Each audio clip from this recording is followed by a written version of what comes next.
ठीक है, चलो आ जाओ। अब ध्यान से सुने। पिछली क्लास का कुछ रह गया था, यूक्रोमेटिन और हेट्रोक्रोमेटिन, है ना। जल्दी आ जाओ, जल्दी। सुनो, देखो डायमीटर तो सिर्फ दो का ही याद रखना है, डीएनए का और न्यूक्लियोसोम का। बाकी का तो सीक्वेंस याद रखना है कि डीएनए से बना न्यूक्लियोसोम, न्यूक्लियोसोम से बना सोलेनॉइड, सोलेनॉइड फोल्ड होकर बना सुपर सोलेनॉइड या लूप्ड डोमेन, और इसके बाद फिर आ गया, क्या आ गया था, क्रोमेटिड और chromosome. Correct order of packaging पूछा जाएगा। कैसे बना कोई नहीं पूछने वाला आपसे, ठीक है। अच्छा, पिछली क्लास में मैंने बोला था जो कम क्वाइल्ड है वो यूक्रोमेटिन है और जो ज्यादा क्वाइल्ड है वो हेट्रोक्रोमेटिन है। तो इसको थोड़ा सा देख लो एक बार, यू और हेट्रोक्रोमेटिन का कॉन्सेप्ट। मैं वही डायग्राम यूज कर रहा हूं जो पिछले साल आपने यूज किया था यू और हेट्रो के लिए सेल बायो में, है ना। ऐसे कुछ बनाया था। देखो, इतने एरिया में इधर देखो, डीएनए कम कॉइल्ड है, यूक्रोमेटिन। और इतने ही एरिया में इधर देखो, ज्यादा कॉइल्ड है, ये हेट्रोक्रोमेटिन है। तो देखो, यूक्रोमेटिन ये है जो कि कम कॉइल्ड है, ये हेट्रोक्रोमेटिन है जो कि ज्यादा कॉइल्ड है। अब सुनो जरा मेरी बात। यूक्रोमेटिन कम क्वाइल्ड क्यों है? क्योंकि यहां पर हिस्टोन कम है। हिस्टोन कम है इसलिए क्वाइल्ड भी कम है। मतलब यहां पर डीएनए टाइटली पैक्ड नहीं है, लूजली पैक्ड है, लूजली पैक्ड है। और जब स्टेन करते हैं तो हल्का रंग लेता है। सही है। ये इस एरिया में ज्यादा क्वाइलिंग क्यों है? क्योंकि हिस्टोन ज्यादा है, इसलिए क्वाइल्ड भी ज्यादा है। टाइटली पैक्ड है डीएनए, टाइटली पैक्ड डीएनए है। और टाइटली पैक्ड है इसलिए डार्क कलर से स्टेन होता है। सही है। और सुनो, ये कम क्वाइल्ड है। जब तक ये क्वाइलिंग खत्म होकर डीएनए ऐसे नहीं होगा, फिर इसके दोनों स्ट्रैंड अलग होंगे, तब ना डीएनए से डीएनए बनेगा। तो ये कम क्वाइल्ड है, तो ये खुलकर ऐसा जल्दी हो जाएगा, तो इसका रेप्लिकेशन जल्दी होगा अर्ली एस फेज में। ये बहुत ज्यादा क्वाइल्ड है। इसको अनक्वाइल करोगे, जब अनफोल्ड करोगे, तो अनफोल्ड करके इतना लाते लाते आधा एस फेज गुजर जाएगा। फिर डीएनए के दोनों स्ट्रैंड अलग होंगे, तब रेप्लिकेशन होगा। कहने का मतलब, इसका रेप्लिकेशन तो एस फेज के शुरुआत में हो जाएगा और इसका एस फेज के अंत में होगा। कहने का मतलब, ये रेप्लिकेट होगा अर्ली एस फेज में, एस फेज के शुरुआत में, अर्ली एस फेज में। और इसका रेप्लिकेशन होगा लेट एस फेज में, मतलब एस फेज के अंत आते आते रेप्लिकेट होगा। एक और बात, ये कम क्वाइल्ड है, ये कम क्वाइल्ड है इसलिए खुलकर ऐसा जल्दी हो जाएगा। जैसे डीएनए बनाने के लिए इसे खोलना पड़ेगा दोनों स्ट्रैंड को, तब ना डीएनए बनेगा। आरएनए भी तभी बनेगा। डीएनए से अगर आरएनए बनाना है ना, तब भी डीएनए को आगे खोल के ऐसे करना पड़ेगा, फिर दोनों स्ट्रैंड अलग करने होंगे, फिर आरएनए बनेगा, फिर प्रोटीन बनेगा। तो ये तो कम क्वाइल्ड है, जल्दी खुल जाएगा, ऐसे हो जाएगा, और फिर दोनों स्ट्रैंड अलग कर लो, बना लो आरएनए प्रोटीन। तो इस हिस्से से आरएनए प्रोटीन बनेगा, ट्रांसक्रिप्शनली एक्टिव। ट्रांसक्रिप्शन का क्या मतलब होता है? डीएनए से आरएनए बनना, बनाएगा। इससे नहीं बनेगा।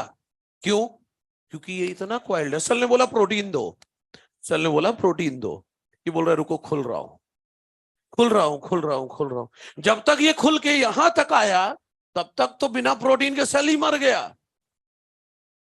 तो ये क्योंकि कम क्वाइल्ड है, तो जल्दी अनफोल्ड होकर ऐसा हो जाएगा और जल्दी आरएनए प्रोटीन बना देगा, तो इससे आरएनए प्रोटीन बनेगा। ये बहुत ज्यादा क्वाइल्ड है, इसलिए इससे आरएनए प्रोटीन नहीं बनेगा।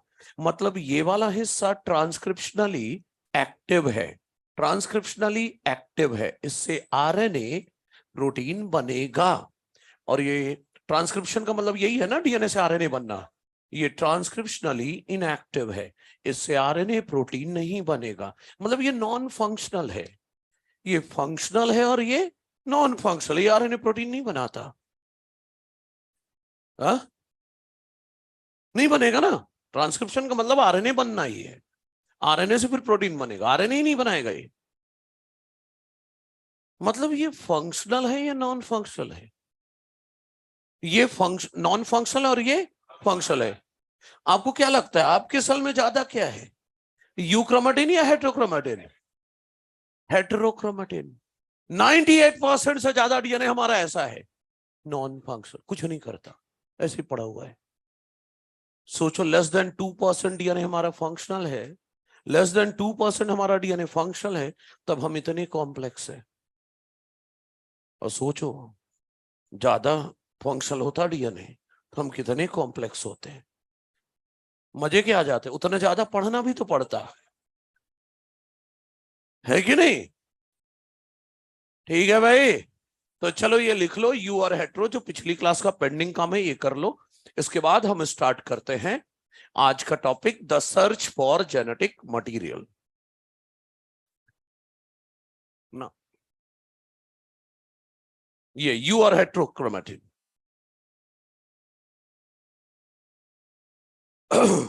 पता है ये किस लिए है? एवोल्यूशन के लिए। हो सकता है कई हजारों साल बाद कुछ हिस्सा इसका फंक्शनल हो जाए। अब फंक्शनल हो जाएगा तो एक नई स्पीसीज बन जाएगी, तो कुछ नॉन फंक्शनल पार्ट रखना होगा ना, जिसे फंक्शनल करके नई स्पीसीज बनाया जा सके। ठीक है। हाँ, हाँ सब में।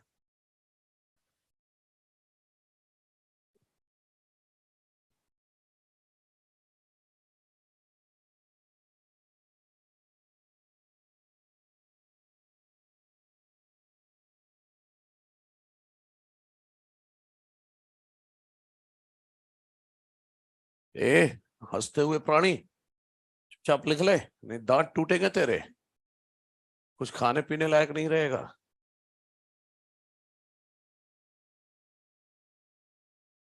पड़ोसियों से बोलना होगा चबा चबा के दे दे मैं खा लूं, है ना? सोच क्या हालत होगी तेरी, किसी का चबाया हुआ। ओहो, बहुत बुरी हालत होगी। इसलिए बोल नहीं, चुपचाप लिख ले। हाँ भाई बोलो। होता है तो बस वही तो है, तो लेकिन मेरे काम का तो नहीं है ना। मेरे में कोई काम कर रहा है क्या वो हेट्रोक्रोमेटिन नहीं कर रहा है। ठीक है।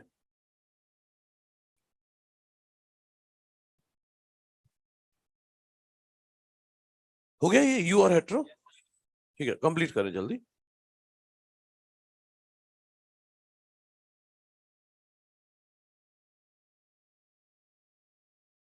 ये कम और ज्यादा कॉइल समझ में आया? इतने एरिया में देखो कम कॉइलिंग है, और इतने ही एरिया में नीचे खूब कॉइलिंग है।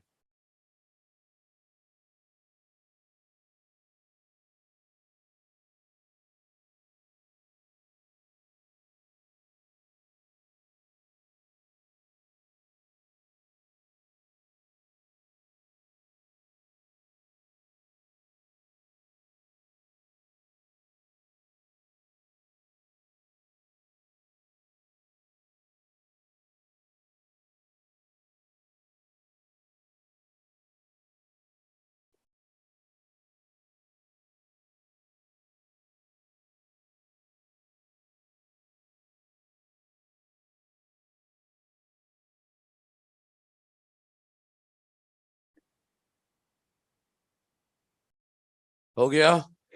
चलिए, अब अगली हेडिंग है the search for genetic material. आज की क्लास तब तक चलेगी जब तक दुनिया ना मान जाए कि DNA is the genetic material.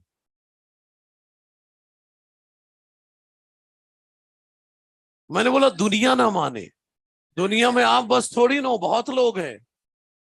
समझ गए? मतलब आप ये समझो, हम बैठे हुए हैं लगभग 1860 के जमाने में, 1860 के जमाने में, और नहीं पता कि जेनेटिक मटेरियल क्या है। अब अलग अलग एक्सपेरिमेंट से प्रूव होगा कि डीएनए ही जेनेटिक मटेरियल है। ठीक है, ध्यान देते रहना। देखो, तो एनसीईआरटी कहती है कि ये जो फ्रेडरिक मिशन ने डीएनए खोजा था वो 1869 में खोजा था, डीएनए की खोज हुई थी। और मेंडल का जो काम था ना, ये पेपर में पब्लिश हुआ था 1865 में। एनसीईआरटी ऐसे कंपेयर कर रही है, मेंडल का काम पब्लिश हुआ था 1865 में और डीएनए की खोज भी उसी समय लगभग हुई थी। इसके बाद भी डीएनए जेनेटिक मटेरियल है, इसका पता लगाने और इसका प्रूफ करने में बहुत टाइम लगा। आप ये जान लो, पूरी दुनिया ने डीएनए जेनेटिक मटेरियल है माना था 1952 में। 1950 मतलब 80-90 साल लग गए। उतना गुजरना है आज अपन को, ठीक है? सुन लो इधर, अरे नहीं अपन को नहीं लगेगा इतना देर, ठीक है? एनसीईआरटी ने कुछ साइंटिस्ट के नाम लिखे हैं, वो नाम तो जेनेटिक्स के हैं, अगला चैप्टर जब जेनेटिक्स का पढ़ोगे तब आएंगे। लेकिन अभी इस चैप्टर में ये फोकस करना है किनके किनके एक्सपेरिमेंट से प्रूव हुआ कि डीएनए जेनेटिक मटेरियल है। तो टोटल 3 एक्सपेरिमेंट हमें पढ़ना है, टोटल 3 एक्सपेरिमेंट। पहला एक्सपेरिमेंट है वो जो आपने पिछले साल पढ़ा था, वो ग्रिफिथ का ट्रांसफॉर्मेशन एक्सपेरिमेंट, वो पढ़ना है, बस थोड़ा लेवल अलग होगा। तो चलिए देखते हैं पहला एक्सपेरिमेंट। ध्यान से आगे इंट्रोडक्शन होने दे इसका। ट्रांसफॉर्मेशन एक्सपेरिमेंट किया था ग्रिफिथ ने 1928 में। ईयर याद रखना है क्योंकि एनसीईआरटी में है। किस पर किया था एक्सपेरिमेंट इन्होंने? तो इन्होंने एक्सपेरिमेंट किया था ऑन बैक्टीरिया जिसका पुराना नाम था डिप्लोकोकस निमोनी। Diplococcus pneumoniae. फिर एक और पुराना नाम था न्यूमोकोकस निमोनी। न्यूमोकोकस निमोनी, ये पुराने नाम हैं दोनों। फिर जो नया नाम आजकल चल रहा है इसका, वो है स्ट्रेप्टोकोकस निमोनी। नया नाम जो है वो क्या है? Streptococcus pneumoniae. इस बैक्टीरिया के इन्होंने 2 स्ट्रेन लिए थे। 2 स्ट्रेन लिए थे मतलब 2 वैरायटी ली थी। एक वैरायटी इनमें से स्मूथ था, उसका नाम दिया S3, और जो रफ था उसका नाम दिया R2। S फॉर स्मूथ और R फॉर रफ। अब सबसे पहले यह बात कर लेते हैं एक रफ और एक स्मूथ क्यों था। तो सुनो, जो R2 बैक्टीरिया थी, इसकी इनर मोस्ट बाउंड्री है सेल मेम्ब्रेन या बोलो प्लाज्मा मेम्ब्रेन, और सेल मेम्ब्रेन के बाहर एक अजीब सी खुरदरी सी लेयर थी, रफ सी लग रही है, ये सेल वॉल। क्या था? सेल वॉल, और कुछ नहीं था। लेकिन S3 में सेल मेम्ब्रेन तो था। सेल मेम्ब्रेन बोलो या प्लाज्मा मेम्ब्रेन बोलो, ठीक है चलेगा। सेल मेम्ब्रेन तो था ही, सेल वॉल भी थी, वो खुरदरी सी जो अजीब सी थी वो भी था। लेकिन इसमें सेल वॉल के बाहर भी एक लेयर थी। याद है सेल वॉल के बाहर ग्लाइकोकैलिक्स होता है। अगर थिन लेयर के फॉर्म में हो तो स्लाइम लेयर, और थिक एंड टफ हो तो कैप्सूल। तो थिक एंड टफ लेयर थी एक, कैप्सूल। ये क्या है? कैप्सूल है। तो और कैप्सूल बना हुआ है म्यूकस नाम के एक चिपचिपे से पॉलीसेकेराइड का। म्यूको पॉलीसेकेराइड का एग्जाम्पल किसका बना है? म्यूकस का बना है कैप्सूल। और इसी म्यूकस से बने कैप्सूल के कारण इसका सरफेस स्मूथ है और उसमें कैप्सूल नहीं है, इसलिए वो रफ है। तो कहने का मतलब यह है कि S3 बैक्टीरिया कैप्सुलेटेड थी, मतलब उसमें कैप्सूल था। और ये जो कैप्सूल है ये बना हुआ था म्यूकस का, और म्यूकस अपने आप में एक पॉलीसेकेराइड है। एनसीईआरटी बता रहा हूं भाई, पॉलीसेकेराइड है। ठीक, R2 बैक्टीरिया में कैप्सूल नहीं था, नॉन कैप्सुलेटेड, इसीलिए वो रफ था। अब पिछले साल डाइवर्सिटी में आपने पढ़ा था, जिस बैक्टीरिया में कैप्सूल होता है वो बीमारी फैलाती है। All capsulated bacteria are pathogenic. जिसमें कैप्सूल है बीमारी फैलाएगा। कौन सी बीमारी फैलाएगा? निमोनिया। Cause pneumonia. और अगर ये बैक्टीरिया मैं चूहे में इंजेक्ट कर दूं, अगर ये बैक्टीरिया मैं चूहे में इंजेक्ट कर दूं तो चूहे को निमोनिया हो जाएगा और चूहे की डेथ हो जाएगी। लेकिन आर सेकंड जो है उसमें तो कैप्सूल है ही नहीं, तो ये तो वायरुलेंट है ही नहीं, नॉन वायरुलेंट है, या बोलो नॉन पैथोजेनिक है। Do not cause pneumonia. Pneumonia cause नहीं करेगा। और अगर चूहे में इंजेक्ट कर दूं तो चूहे की डेथ नहीं होगी, माइस सर्वाइव करता रहेगा। समझ रहे हैं? अब बात आई, सर ये कैप्सूल होने से ऐसा क्या है? कैप्सूल होने से ऐसा क्या है जो वो बीमारी फैला रहा है, एक नहीं फैला रहा है? ध्यान से, कैप्सूल होने के कारण चूहे का इम्यून सिस्टम पहचान ही नहीं पाता कि ये कोई बाहरी आ गया। कैप्सूल के कारण चूहे का इम्यून सिस्टम पहचान ही नहीं पाता कोई बाहरी आ गया। अब नहीं पहचाना तो इसको नहीं मारेगा, बच गया। अब बच गया तो ये अपना असर दिखाएगा, निमोनिया। कैप्सूल नहीं है, चूहे का इम्यून सिस्टम तुरंत पहचान जाएगा ये तो बाहरी है, मारो इसको, डिस्ट्रॉय कर देगा। समझ गए? मतलब कैप्सूल कुछ ऐसा हुआ कि कहीं छिप छिपा के जाना, एक चादर ओढ़ी और चुप के चले गए, पता ही नहीं चला कौन गया आया। तो ये कैप्सूल एक चादर की तरह है, ओढ़ा और निकल गया, चूहे के इम्यून सिस्टम को पता ही नहीं चला कि कोई बाहरी भी आ गया। समझ गए मेरी बात? ओके। अब बात आई, पढ़ेंगे सब, लेकिन सर ये एक्सपेरिमेंट का नाम ट्रांसफॉर्मेशन क्यों दिया? पिछले साल आपने 3 शब्द पढ़े थे, transformation, transduction, conjugation.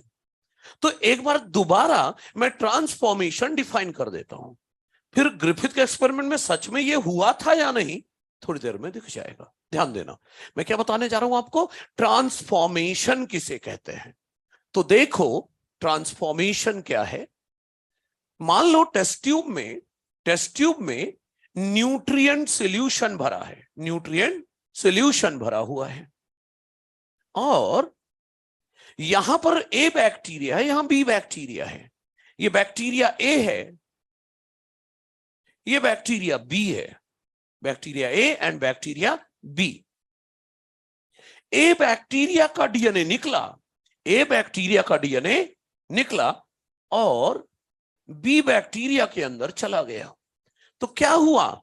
Transfer of DNA from one bacteria to other in nutrient solution without coming in physical contact.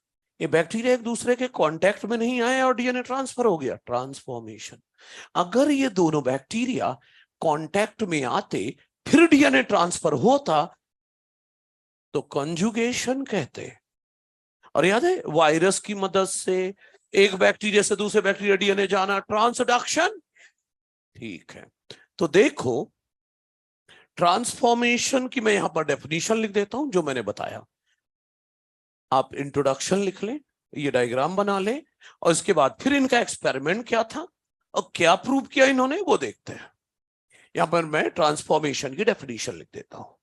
Transfer of DNA from one bacteria to other, from one bacteria to other, transfer of DNA from one bacteria to other in nutrient solution, without coming in physical contact, without coming in physical contact. ये diagram भी लगा देना। तो transformation क्या है वो बता दिया, अब सच में ये ट्रांसफॉर्मेशन होगा या नहीं वो देखेंगे।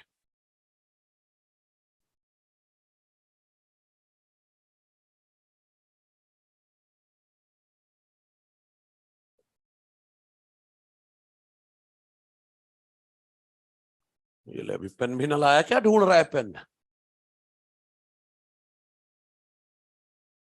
जल्दी लिख लो भाई, क्योंकि आज की क्लास में एक अंत में एक डायग्राम होगा बोर्ड में भरा हुआ, मैं तो फ्री कर दूंगा, लेकिन बोर्ड में एक बढ़िया वाला बड़ा सा डायग्राम भरा होगा, तो अब जल्दी जल्दी लिखोगे तो आपको भी टाइम बच जाएगा, इसलिए थोड़ा जल्दी लिखना।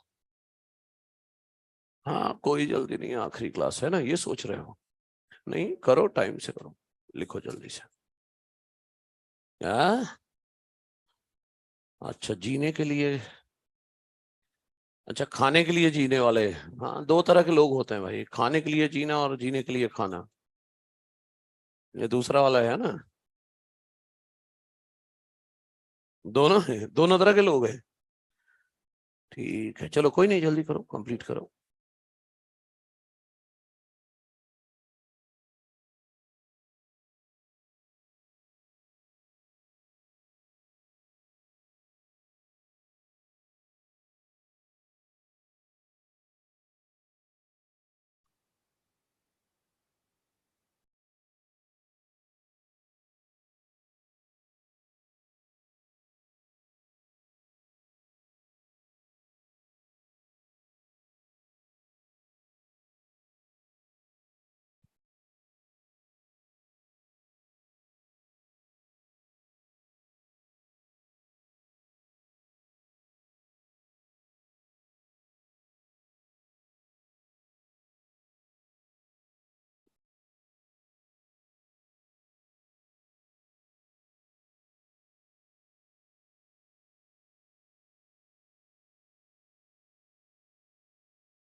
हाँ, एक ही चीज है, वायरुलेंट पैथोजेनिक एक ही है, बीमारी फैलाने वाला।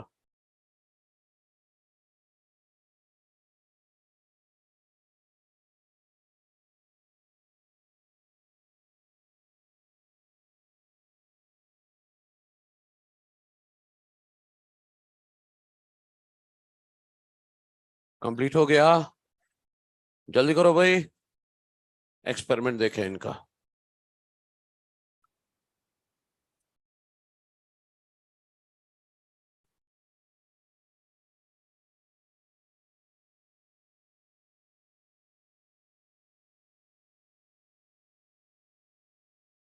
जब तक ऊपर की दो लाइन हटाता हूं। ऊपर की दो लाइन हटा रहा हूं क्या सर? नीचे से लिखना शुरू किया था क्या? शर्म नहीं आती?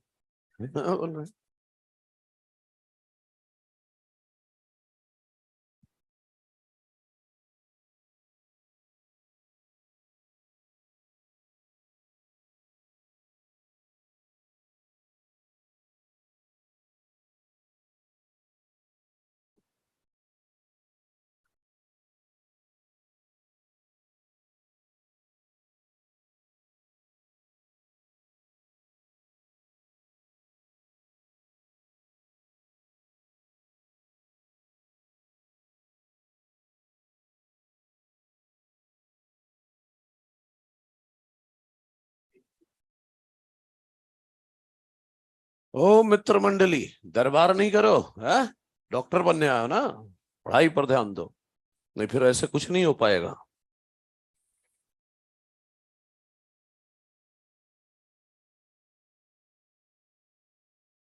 ठीक है चलो आओ, क्या पढ़ना अपन को? ग्रिफिथ ने एक्चुअली एक्सपेरिमेंट में किया क्या था, इंट्रोडक्शन तो बता दिया मैंने, अब ग्रिफिथ ने एक्चुअल में क्या किया वो देखने जा रहे हैं हम। रह रहा है, जल्दी कर लो, कंप्लीट करो। ठीक है, जब तक मैं हेडिंग डालता हूं ग्रिफिथ एक्सपेरिमेंट। ठीक है, तो यहां पर हेडिंग डालता हूं ग्रिफिथ्स एक्सपेरिमेंट।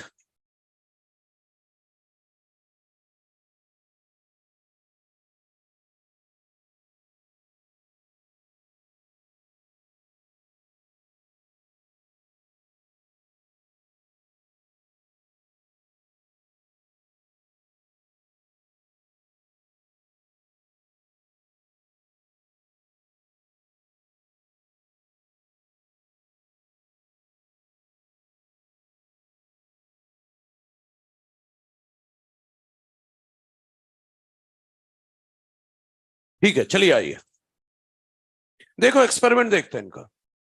यहां पर मैंने थोड़ा सा कुछ लिखा हुआ है, देखो स्ट्रेन मतलब कौन सी वैरायटी, किसको इंजेक्ट करेंगे, चूहे को। जब चूहे को बैक्टीरिया इंजेक्ट करेंगे तो रिजल्ट क्या होगा, चूहा मरेगा या जिएगा, वो यहां चूहे की बॉडी से क्या मिलेगा, चूहे की बॉडी से क्या रिकवर होगा।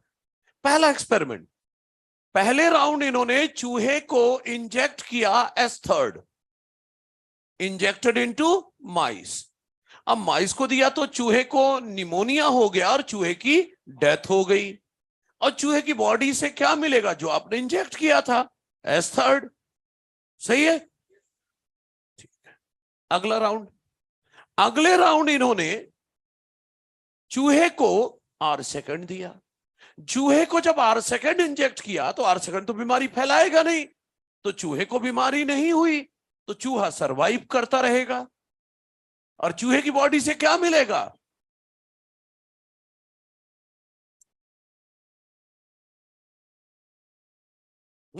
नहीं आया, याद है आर सेकंड को चूहे का इम्यून सिस्टम पहचान लेगा और डिस्ट्रॉय कर देगा, तो नहीं मिलेगा। अरे बैक्टीरिया रिकवर हुआ नहीं, एंटीबॉडीज नहीं गिन रहे हैं हम।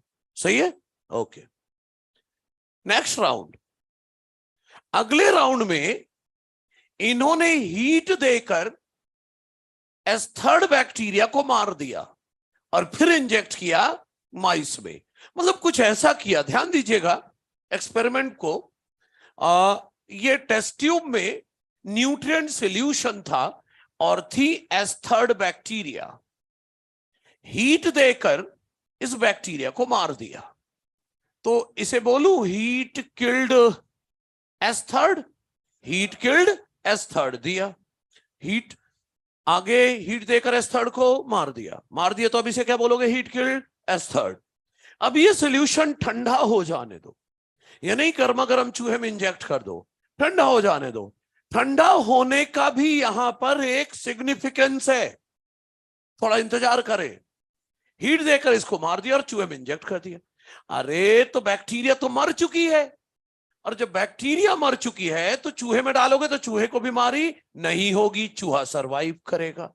और चूहे की बॉडी से क्यों, क्योंकि जब हीट देकर बैक्टीरिया को मारा था तो उसकी बाउंड्री टूट गई होगी। बाउंड्री टूट गई मतलब कैप्सूल और ये सब डिसरप्ट हो गया, तो बाउंड्री टूट गई तो चूहे की बॉडी में जैसे ही दोगे, चूहे का इम्यून सिस्टम तुरंत पहचान जाएगा कि ये कुछ बाहरी आ रहा है, डिस्ट्रॉय करो इसे। तो पहचान लिया तो डिस्ट्रॉय कर देगा, तो फिर से कुछ नहीं मिला। हीट देकर बैक्टीरिया को मारा तो उसकी बाउंड्री तो टूट गई, और अगर बाउंड्री टूट गई है तो चूहे का इम्यून सिस्टम तुरंत पहचान लेगा कि ये बाहरी है और डिस्ट्रॉय कर देगा, तो फिर से चूहे की बॉडी से कुछ नहीं मिला। अच्छा, अगला राउंड, पता नहीं इनके दिमाग में क्या बात आई, अगले राउंड में क्या सोचा इन्होंने, ध्यान से देखना कि मैं जब हीट किल्ड एस थर्ड दे रहा हूं तो चूहा नहीं मर रहा है, अलाइव आर सेकंड दे रहा हूं, जिंदा आर सेकंड दे रहा हूं तो भी चूहा नहीं मर रहा है। इन्होंने बोला चलो दोनों को मिलाकर इंजेक्ट करता हूं चूहे में, दोनों को मिलाकर। अकेले अकेले दोनों को दे रहे थे तो चूहे की डेथ नहीं हो रही थी। अब क्या किया, ध्यान से सुनना, ओ भाई इधर उधर नहीं, इधर फोकस करो। तो ये हीट किल्ड एस थर्ड है न्यूट्रिएंट सॉल्यूशन में, ठीक है, और इधर एक टेस्ट ट्यूब में अलाइव आर सेकंड है, जिंदा आर सेकंड। इन दोनों को, सॉल्यूशन ठंडा हो चुका है, अब दोनों को एक टेस्ट ट्यूब में मिला के रख दिया। मतलब न्यूट्रिएंट सॉल्यूशन में, भाई बैक्टीरिया खाने पीने के लिए भी तो चाहिए, तो न्यूट्रिएंट सॉल्यूशन में अभी क्या है, अलाइव आर सेकंड बैक्टीरिया भी है, जिंदा आर सेकंड भी है, और हीट किल्ड एस थर्ड भी है। थोड़ा देर दोनों को साथ में रखा रहने दिया, दोनों को साथ में रखा रहने दिया थोड़ी देर, और इसके बाद चूहे में इंजेक्ट किया। तो इन्होंने देखा कि चूहे की डेथ हो गई। He was surprised by seeing this. Obviously surprise होना ही चाहिए, क्योंकि हीट किल्ड एस थर्ड अकेले दे रहे हो, चूहा नहीं मर रहा। R सेकंड अकेले दे रहा, चूहा नहीं मरा, दोनों साथ में दिया, मर गया चूहा। और उससे बड़ा सरप्राइज ये मिला कि चूहे की बॉडी से जिंदा S3 मिला। मतलब दिया कुछ और, यहां मिला कुछ और। हाँ बिल्कुल, समझना क्या हो गया था। इधर देखना, इधर हीट किल्ड S3 का, हीट देने पर बाउंड्री टूट गई थी। ये रहा अलाइव R सेकंड। जब बाउंड्री टूट गई थी हीट देने से, तो इसका डीएनए बाहर निकला और डीएनए इसमें चला गया। ट्रांसफॉर्मेशन। अच्छा थोड़ा गौर करिएगा, आप कभी पहले जब कभी पढ़ा था एक्सपेरिमेंट, तो ये सोचा था कि S3 बैक्टीरिया के पास कैप्सूल क्यों होती है। S3 बैक्टीरिया के पास कैप्सूल क्यों होती है? क्योंकि S3 बैक्टीरिया के डीएनए में कैप्सूल बनाने वाली जीन है। S3 बैक्टीरिया के डीएनए में कैप्सूल बनाने वाली जीन है, इसीलिए कैप्सूल बनता था उसमें। मतलब ये जो डीएनए है इसमें कैप्सूल बनाने वाले जीन है। अब बार बार ये ठंडा करने को क्यों बोल रहा हूं? क्योंकि जब हीट किया था बैक्टीरिया तो मर गई और डीएनए का हो गया था डीनेचुरेशन। और जब ठंडा किया होगा डीएनए फिर से रीनेचुरेशन, मतलब डीएनए सही सलामत है और इस डीएनए में कैप्सूल बनाने वाली जीन है। तो जब ये डीएनए इस बैक्टीरिया को गया तो इस बैक्टीरिया को मिल गया ना कैप्सूल बनाने वाली जीन, और उस जीन ने इस बैक्टीरिया के चारों तरफ कैप्सूल बनवा दिया। और अगर कैप्सूल बन गया है तो ये रफ बचा ही नहीं, ये तो स्मूथ हो गया ना, ये ट्रांसफॉर्म हो गया S3 में। ये किसमें ट्रांसफॉर्म हो गया? S3 में। ग्रिफिथ को नहीं पता था ये डीएनए है। ग्रिफिथ ने जो गया उसको कहा था समथिंग या ट्रांसफॉर्मिंग प्रिंसिपल, मतलब जो ट्रांसफॉर्मेशन करा रहा है उसको क्या नाम दे दिया? Transforming principle. उन्हें नहीं पता था कि ये डीएनए है। मतलब मैं ये कहना चाह रहा हूं कि जब दोनों को मैंने बोला मिला के रख दिया थोड़ी देर के लिए, जब थोड़ी देर के लिए मिला के रख दिया तो ये सब हो गया था। हीट किल्ड S3 का डीएनए निकल गया और R सेकंड में चला गया, R सेकंड में डीएनए चला गया, मतलब कैप्सूल बनाने वाली जीन जो इस डीएनए में थी वो यहां आ गई। तो मतलब इस बैक्टीरिया के अंदर क्या पहुंच चुका है? कैप्सूल बनाने वाली जीन। उस जीन ने कैप्सूल बनवा दिया, तो अब कैप्सूल बनने से ये रफ कहां बचा? स्मूथ हो गया, S3 हो गया, वायरुलेंट हो गया, पैथोजेनिक हो गया। तो ग्रिफिथ जी से समझ रहे थे कि मैंने तो चूहे को हीट किल्ड S3 और R सेकंड दिया है। एक्चुअली उन्होंने चूहे को जब थोड़ी देर रख दिया था तो ये सब तो हो गया था, मतलब उन्होंने चूहे को ये दिया था ऐसा R सेकंड जो किसमें बदल चुका है? S3 में। तो एक्चुअली उन्होंने चूहे को S3 ही तो दिया था, और अगर S3 दिया था तो चूहे को निमोनिया हो गया और चूहे की डेथ हो गई, और इसीलिए चूहे के बॉडी से S3 रिकवर हुआ। सही है? अब ग्रिफिथ ने क्या कहा उस पर ध्यान देते। इंग्लिश समझ लोगे सब? पूरा बोलो इंग्लिश में, ठीक है। एनसीईआरटी है, कोई नहीं भी बोल रहे, कोशिश करो, नहीं आएगा तो बताऊंगा। अकॉर्डिंग टू ग्रिफिथ, ध्यान से, अकॉर्डिंग टू ग्रिफिथ, समथिंग और transforming principle has transferred from heat killed S3 to R second. मतलब कोई चीज है जो हीट किल्ड S3 से कहां चला गया? R second. That has enabled R second to synthesize capsule around it. उसके कारण क्या हुआ? R सेकंड के चारों तरफ कैप्सूल बन गई, which made it virulent. Capsule बना के ये S3 में बदल गया ना, तो वायरुलेंट हो गया, पैथोजेनिक हो गया। फिर ग्रिफिथ ने बोला, अरे जो किसी का नेचर बदल दे पक्का जेनेटिक मटेरियल होगा। मतलब ग्रिफिथ ने ट्रांसफॉर्मिंग प्रिंसिपल को जेनेटिक मटेरियल भी कह दिया, लेकिन ये नहीं बता पाए कि ये डीएनए था। इसको एनसीईआरटी ऐसे लिखती है, this must be due to transfer of genetic material, but biochemical nature of genetic material was not defined from his experiment। तो ट्रांसफॉर्मिंग प्रिंसिपल को जेनेटिक मटेरियल कह दिया, लेकिन ये डीएनए है ये नहीं बता पाए। एक्सपेरिमेंट कब का था? 1928। एक्सपेरिमेंट के 5 साल बाद 1928, 5 साल बाद 1933 3 लोग आए। 11 साल एक्सपेरिमेंट किया, 1933 से 1944 तक 11 साल एक्सपेरिमेंट किया, और तब जाके उन्होंने बताया कि ग्रिफिथ जिसे ट्रांसफॉर्मिंग प्रिंसिपल या जेनेटिक मटेरियल कह रहे थे वो डीएनए। उन तीन लोगों के नाम एबरी, मैक्लियोड और मिक्कार्टी। एबरी, मैक्लियोड, मिक्कार्टी, उनका एक्सपेरिमेंट देखना। Experiment number next. तो सबसे पहले आपको ये टेबल बनानी चाहिए, ये डायग्राम, फिर मैंने अभी कुछ बोला है ना वो लिखा दूं, इसके बाद फिर उनका एक्सपेरिमेंट देखते हैं। ठीक है, कंप्लीट करें इसे जल्दी थोड़ा। हाँ बिल्कुल, वो ट्रांसफॉर्मेशन होता दिख रहा है उस टेस्ट ट्यूब में।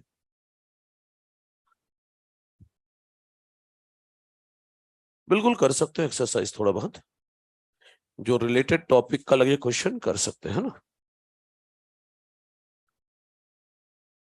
नहीं वो रहे, क्या दिक्कत है? हा? तो डीएनए पड़ा है, पड़ा रहे, क्या फर्क पड़ता है? हाँ पड़ा रहेगा, डीएनए थोड़ी खराब हो गया।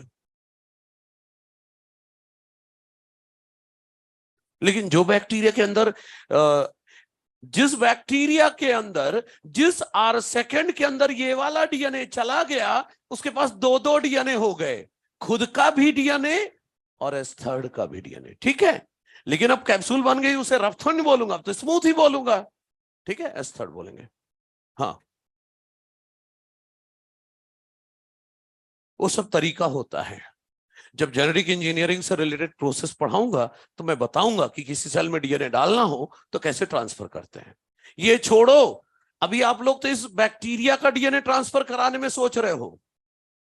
आने वाले चैप्टर में मैं अपनी इंसुलिन जीन इकोलाई के अंदर डालूंगा और इकोलाई को बोलूंगा अब इंसुलिन हार्मोन बना तू मेरी जीन से, और जब इंसुलिन हार्मोन बना देगा तो उसको मार देंगे, और इंसुलिन हार्मोन निकाल के मार्केट में इंजेक्शन में बिकते हैं वो। ये जो मार्केट में इंसुलिन इंजेक्शन बिक रहे हैं वो क्या है? यही है।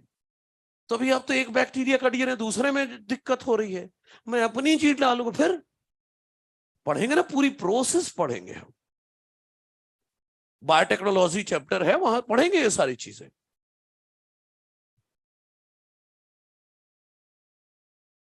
ठीक है, कंप्लीट करें इसको।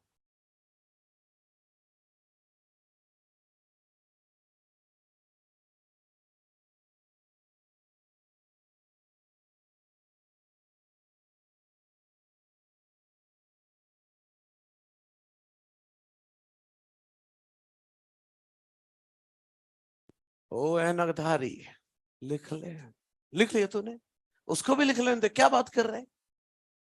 पीछे वाला क्या क्या समझा रहा है, कुछ क्या बोल रहा है?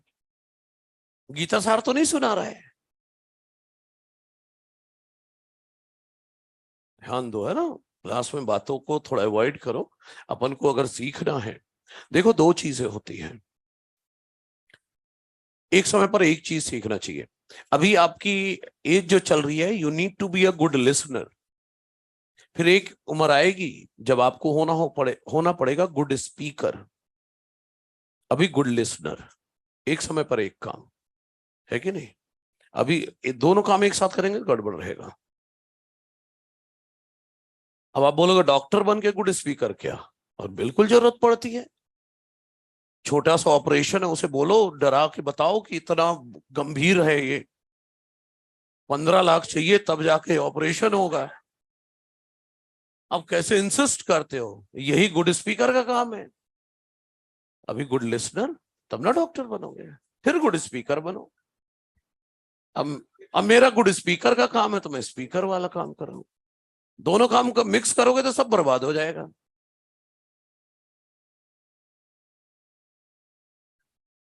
हा? कम? 15? हाँ हाँ, वो तो डिपेंड करता है ना, वो तो बैकग्राउंड पता करके पता बोलना पड़ता है ना। हाँ ठीक है, कंप्लीट करें, फिर ग्रिफिथ की लाइंस लिखा दो।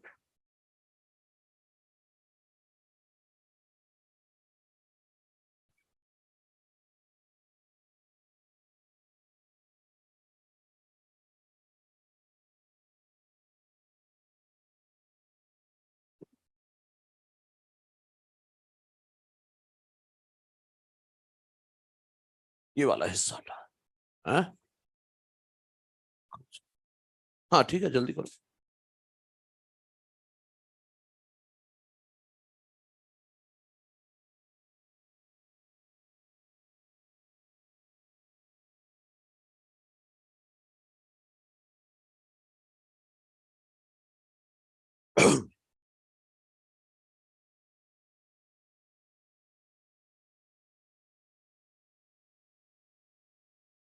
क्या आ रहा है ना अभी अगला एक्सपेरिमेंट? ठीक है, तो अब लिखिए।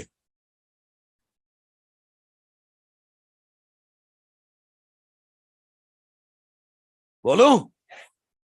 ठीक है, चलो बोलता हूं फिर। चलो 30 सेकंड और दिए, कंप्लीट करो।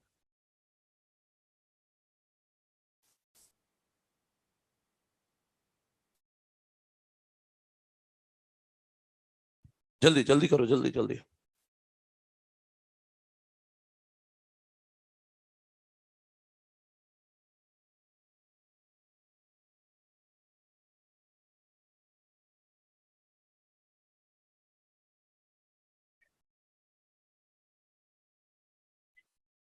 ओके, अब लिखिए। अकॉर्डिंग टू ग्रिफिथ, लिखिए।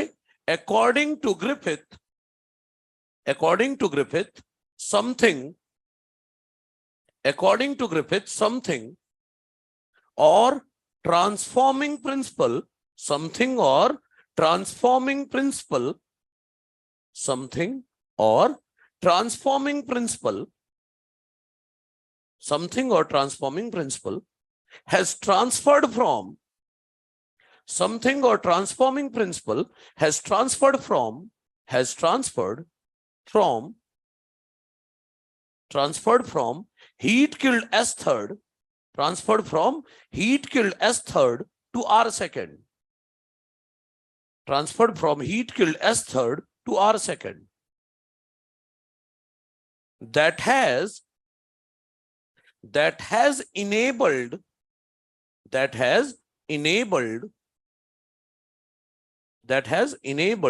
R second to synthesize capsule around it, that has enabled R second to synthesize capsule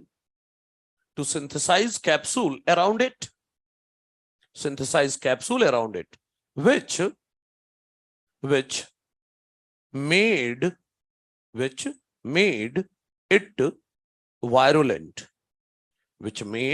it virulent, full stop लगाओ, फिर लिखो this must be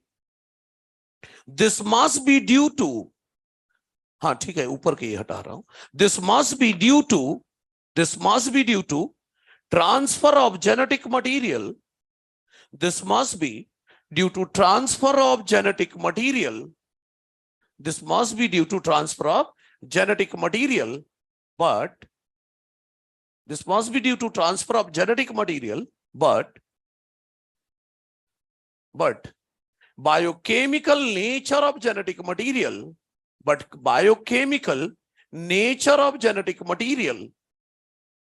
was not defined, but biochemical nature of genetic material was not defined from his experiment. Biochemical nature of genetic material was not defined from his experiment. Biochemical nature of genetic material was not defined from his experiment. सही है? अच्छा देखो NCERT ने अगली heading क्या डाली है, biochemical characterization of transforming principle. मतलब वही कि ट्रांसफॉर्मिंग प्रिंसिपल क्या है ये पता करना है। किन्होंने पता किया? 3 लोगों ने। क्या क्या नाम थे? एब्री, मैक्लियोड और मिकार्टी। 11 साल काम किया, 1933 से 1944। कैसे प्रूव किया वो बताने वाला हूं। अच्छा सुनिए, वैसे आपकी एनसीईआरटी में इनके पूरे नाम भी लिखे हैं, Oswald Avery, Colin MacLeod, Maclyn McCarty. आप तो इतना ही याद कर लो, बहुत है। एवरी मैक्लियोड और मिक्कार्टी। अच्छा सुनिए इनका एक्सपेरिमेंट क्या था। सबसे पहले सुन लो, आगे बाद में लिखना भाई। अब एक्सपेरिमेंट इनका क्या करना था, इन्होंने हीट किल्ड एस्थर्ड बैक्टीरिया से प्यूरिफाई कर लिया उसके सारे बायोमोलिक्यूल, मतलब carbohydrate, lipid, protein, RNA, DNA. अरे ये जो क्या जानना था अपन को कि हीट किल्ड S3 का क्या पाके R सेकंड किस में बदल जाता है, S3 में। तो एक एक करके, एक बार कार्बोहाइड्रेट दो R सेकंड को, एक बार लिपिड दो, एक बार प्रोटीन दो, एक बार आरएनए दो, एक बार डीएनए, और चेक करो कि हीट किल्ड S3 का क्या पाकर R सेकंड किस में बदल जा रहा है, S3 में। तो देखो एक्सपेरिमेंट कैसे था इनका, सभी ध्यान देंगे अब इनके एक्सपेरिमेंट की तरफ। ठीक है, देखिए 5 टेस्ट ट्यूब लिए गए, 5 टेस्ट ट्यूब लिए गए। पहला टेस्ट ट्यूब ये रहा, इसमें क्या रखा है, alive R second. 5 test tube है, पांचों में रख दिया। बार बार एलाइव नहीं लिखूंगा मैं, सब जिंदा R सेकंड है, सब में R सेकंड है। ये देखो सब में R सेकंड रख दिया, ठीक है। और बहुत समझदारी से काम किया इन्होंने। क्या किया, हीट किल्ड S3 से, ध्यान से, हीट किल्ड S3 से जो कार्बोहाइड्रेट निकाला था, जो हीट किल्ड S3 से कार्बोहाइड्रेट निकाला था, वो इस टेस्ट ट्यूब में डाल दिया। ठीक है, इस टेस्ट ट्यूब में हीट किल्ड S3 से जो लिपिड निकाला था वो डाल दिया, इसमें प्रोटीन, इसमें हीट किल्ड S3 से जो आरएनए निकाला था वो डाल दिया, और इसमें हीट किल्ड S3 से जो डीएनए निकाला था वो डाल दिया। सही है। और क्या चेक करना है कि कौन से टेस्ट ट्यूब में S3 की रिकवरी होगी, मतलब किसमें S3 मिलेगा। क्या हीट किल्ड S3 का कार्बोहाइड्रेट पाकर R सेकंड S3 में बदलेगा, नो। क्या लिपिड पाकर S3 में बदल जाएगा, नो। क्या प्रोटीन पाकर, नहीं। क्या आरएनए पाकर, बिल्कुल नहीं। क्या डीएनए पाकर S3 में बदल, बिल्कुल बदलेगा, बिल्कुल बदलेगा। सही है।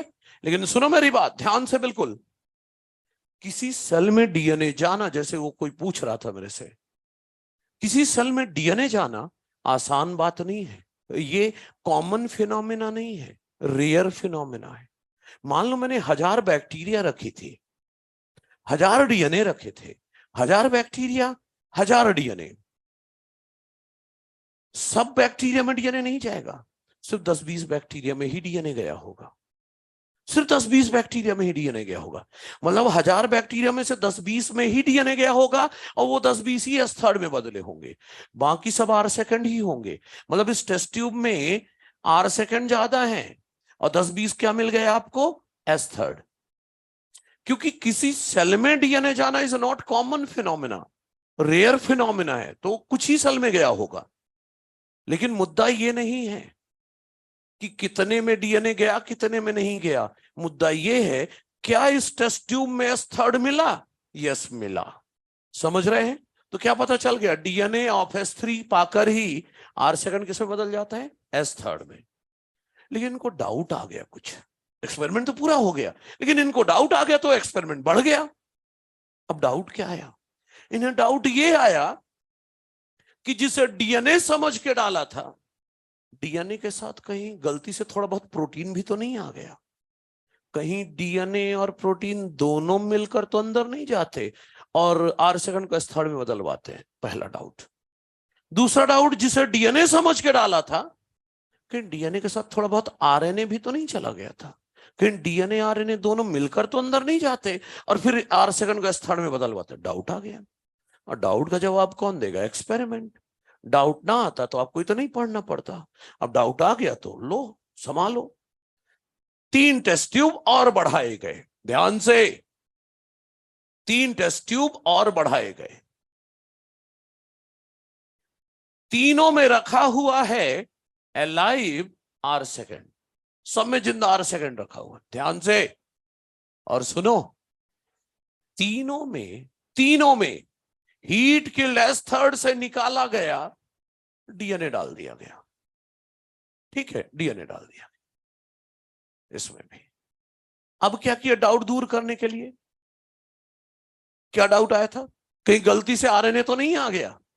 तो सुनो, इस टेस्ट ट्यूब में आरएनए को डाइजेस्ट करने वाली एंजाइम डाल दी। आरएनए इज एंजाइम, क्या करेगा? डाइजेस्ट कर देगा आरएनए को। तो अगर गलती से आरएनए आ भी गया था तो आरएनए डाइजेस्ट हो गया, बचा कौन? केवल। क्या केवल डीएनए पाकर ये आर सेकंड एस थर्ड में बदलेगा? बिल्कुल बदलेगा। तो एस थर्ड की रिकवरी इस टेस्ट ट्यूब में होगी। दूसरा डाउट क्या था? कहीं डीएनए के साथ प्रोटीन तो नहीं आ गया? तो इस डाउट को दूर करने के लिए एंजाइम डाल दी प्रोटीएज, जो कि डाइजेस्ट कर देगा प्रोटीन को। तो अगर गलती से कोई प्रोटीन आ भी गया था तो वो तो डाइजेस्ट हो गया, बचा क्या? केवल। क्या केवल डीएनए पाकर यह स्थान बदलेगा? बिल्कुल बदलेगा। अब डाउट जड़ से खत्म करने का वक्त आया। क्या सच में डीएनए ही है जो आर सेकंड को एस थर्ड में ट्रांसफॉर्म कर देता है? तो जड़ से खत्म करने का वक्त आया जब डाउट का, तो डाल दिया डीएनए इज एंजाइम, जो कि डाइजेस्ट कर देगा डीएनए को। अब जब डीएनए खत्म हो गया तो क्या S3 मिलेगा? नहीं मिलेगा। इस तरह इन्होंने कंक्लूड किया कि डीएनए ही है वो जो कराता है ट्रांसफॉर्मेशन, और जो किसी का नेचर बदल दे। आर सेकंड को किसमें बदल दे रहा है? एस थर्ड में जो बदल दे वही जेनेटिक मटेरियल। तो प्रूव हो गया कि जिसे ग्रिफिथ ने ट्रांसफॉर्मिंग प्रिंसिपल कहा था वो क्या था? डीएनए। सही है, मैं वो लाइन यहां लिख दूंगा, लेकिन उसके पहले सुनो, एनसीईआरटी ने एक क्वेश्चन पूछा है यहां पर। क्या क्वेश्चन पूछा है वो देख लो, देखना जरा बॉटम की तरफ। एनसीईआरटी ने पूछा है, क्या आप डिफरेंस बता सकते हैं कैपिटल डीएनए और स्मॉल एस? दूसरा, capital DN small A S E. नीचे वाला तो डीएनए डाइजेस्टिंग एंजाइम है, और कैपिटल डीएनए के बाद एस लगा है, मल्टीपल कॉपीज ऑफ डीएनए, ढेर सारे डीएनए। तो कैपिटल डीएनए के बाद एस लगा है तो ये तो हो गया मैनी डीएनए, और स्मॉल एएसई लगा है तो डीएनए डाइजेस्टिंग एंजाइम। तो एनसीईआरटी के उस क्वेश्चन का मैंने आंसर भी दे दिया। सही है जी, ठीक है, कंप्लीट कर लो। इसके बाद आखिरी एक्सपेरिमेंट आ गया, यहां पर लिख देता हूं। Thus they concluded that DNA caused transformation. DNA के कारण होता है transformation, and DNA is the genetic material. DNA is the genetic material. एक लाइन और सुन लो।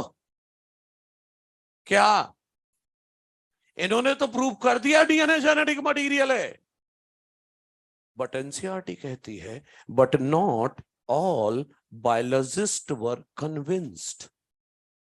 सभी बायोलॉजिस्ट नहीं माने, कुछ तो मान गए, कुछ नहीं माने। मान गए होते तो अगला एक्सपेरिमेंट ना पढ़ना पड़ता, नहीं माने तो पढ़ो। अब बताइए सर क्यों नहीं माने? क्यों नहीं माने? Human nature. आप, अरे जलालोनन नहीं, देखो आप मान लो 10 लोगों का क्लोज फ्रेंड सर्कल है, 10 में किसी एक ने कुछ खोजा और बाकी 9 को बताया, तो एक आध दो तो मान जाएंगे, बाकी सब क्या बोलेंगे? फेंक रहा है। तो ये ह्यूमन नेचर है, पहली बार कोई कुछ भी खोजेगा उसकी बात लोग नहीं मानेंगे। लोगों ने मेंडल की बात ना सुनी थी? मेंडल बेचारे मर गए थे बताते बताते, और मरने के 16 साल बाद लोगों ने बोला अरे इतना बड़ा काम कर गए। हाँ, पढ़ेंगे उनकी कहानी पूरी। उन लोगों ने मेंडल की ना सुनी थी। सही है, तो यहां पर लिख देता हूं, but not all biologist were convinced. NCERT की लाइन है। ठीक है, जल्दी कंप्लीट करें। but not all biologists were convinced.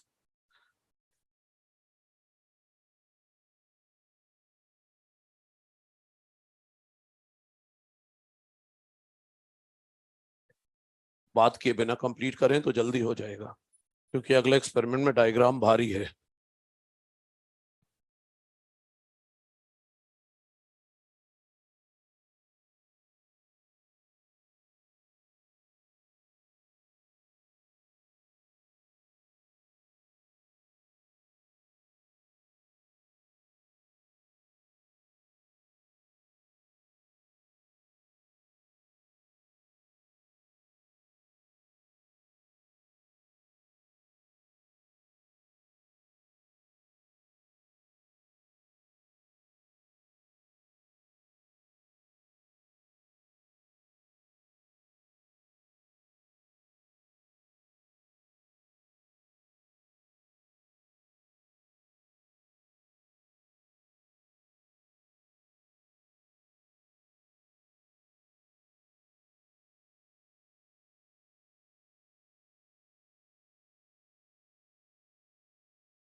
लिखो लिखो जल्दी लिखो।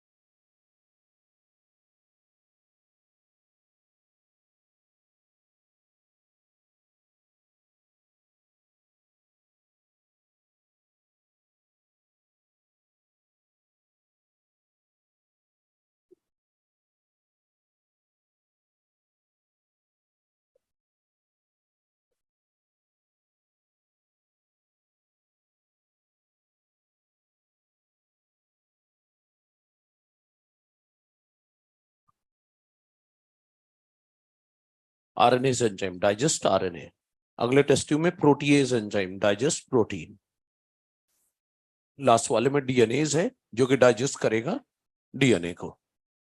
ठीक है, कंप्लीट करें ये सब। हाँ, अरे ऊपर की लाइन तो हटाओ। ठीक है, खत्म करो ये।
ठीक है, कंप्लीट करें।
कंप्लीट हो गया।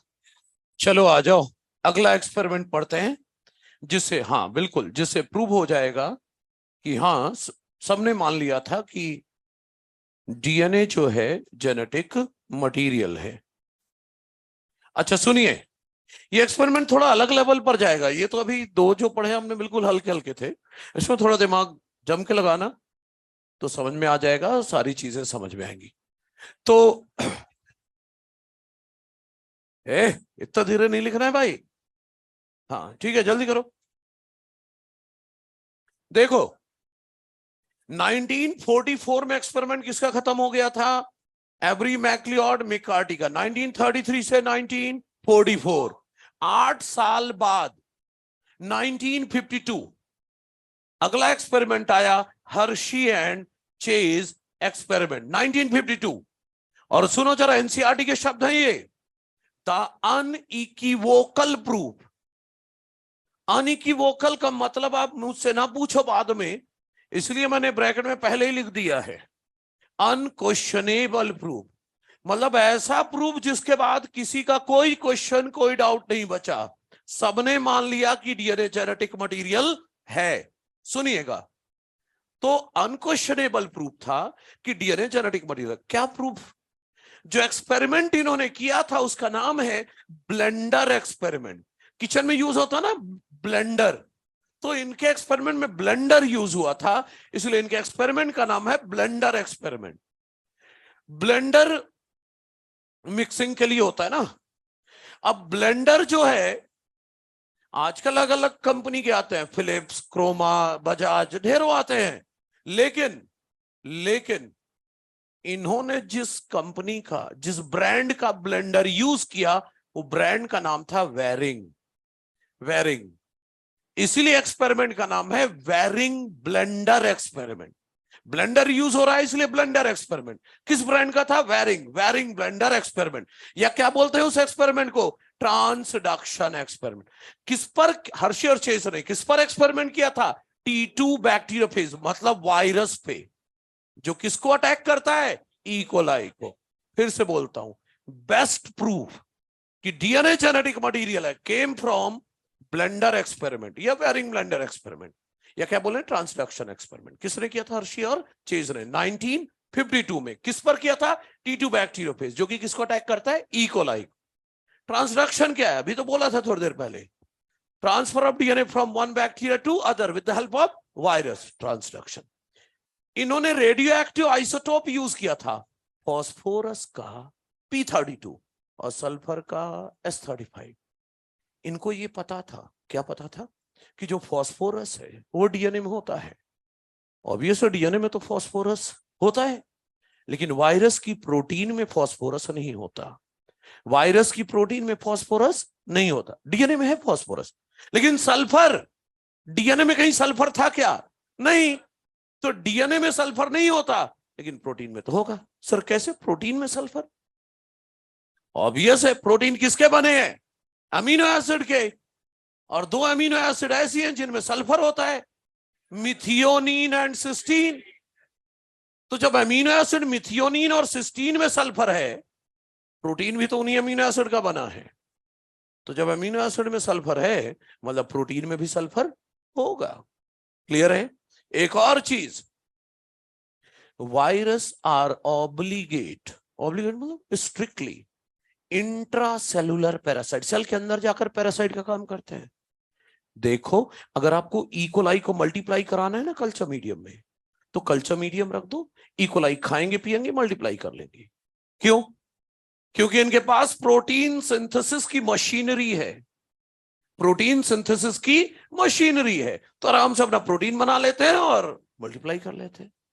वायरस को कल्चर मीडियम में नहीं मल्टीप्लाई कर सकते। नीट में क्वेश्चन आ जाएगा, which of the following can not be cultured? किसे कल्चर मीडियम में नहीं उगा सकते वायरस? क्यों? क्योंकि वायरस के पास प्रोटीन सिंथेसिस की मशीनरी ही नहीं है। लेकिन जब ये होस्ट सेल के अंदर जाते हैं, जिस होस्ट सेल के अंदर गए उसके पास तो प्रोटीन सिंथेसिस की मशीनरी है ना। तो ये जब वायरस अंदर जाते हैं तो प्रोटीन सिंथेसिस की मशीनरी किसकी? होस्ट सेल की, उसे हाईजैक कर लेते हैं। और होस्ट सेल की मशीनरी का यूज करके ये अपने लिए प्रोटीन बना लेते हैं। तो वायरस कभी भी कल्चर मीडियम में मल्टीप्लाई नहीं करेगा, हमेशा होस्ट सेल के अंदर मल्टीप्लाई करेगा। क्यों? क्योंकि इनके पास खुद की प्रोटीन बनाने का कोई सिस्टम नहीं है। होस्ट सेल का प्रोटीन बनाने का सिस्टम यूज करेंगे और तब मल्टीप्लाई करेंगे। बात समझ में आई मैंने क्या बोला? तो ये मैं लाइन लिख देता हूं, ये लिख लें, ये इंट्रोडक्शन था, फिर समझाता हूं इनका एक्सपेरिमेंट। ठीक है, कंप्लीट करें इसको। Viruses are obligate intracellular parasite, मतलब सेल के इंट्रा समझते हो ना, सेल के अंदर जाके पैरासाइट का काम करते हैं। क्यों? as they do not have protein synthesizing machinery, इनके पास प्रोटीन सिंथेसाइजिंग मशीनरी नहीं होती। ठीक है, ये लिख दें, फिर पढ़ते हैं इनका एक्सपेरिमेंट।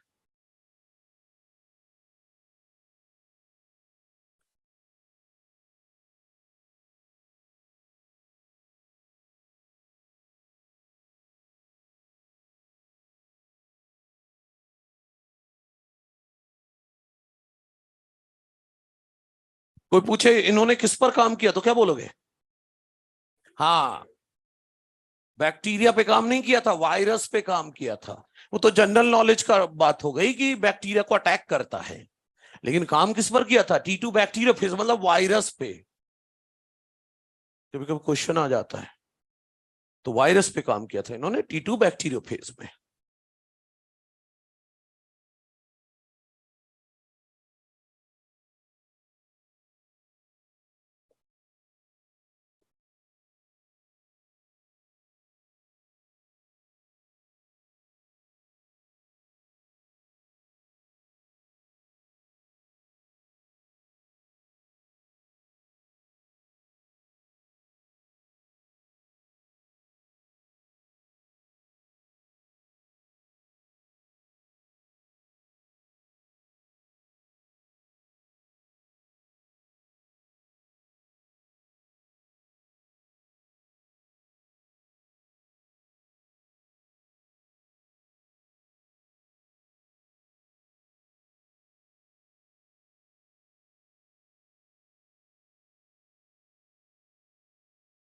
मतलब वेरिंग याद रखो चाहे ना रखो, लेकिन ब्लेंडर एक्सपेरिमेंट जरूर याद रखें।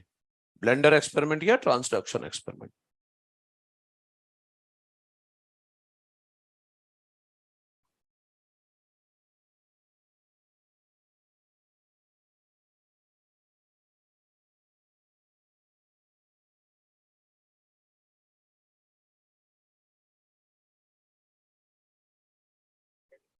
किसकी?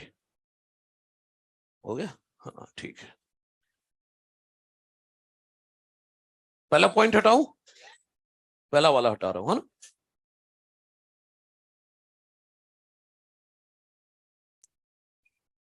बाकी लिखे जल्दी से, है ना?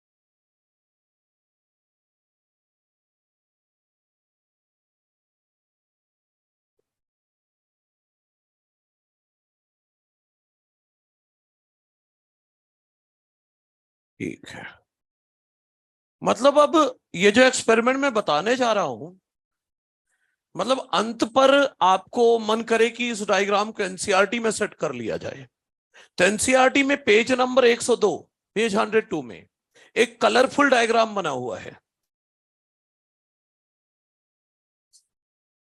पेज 102 में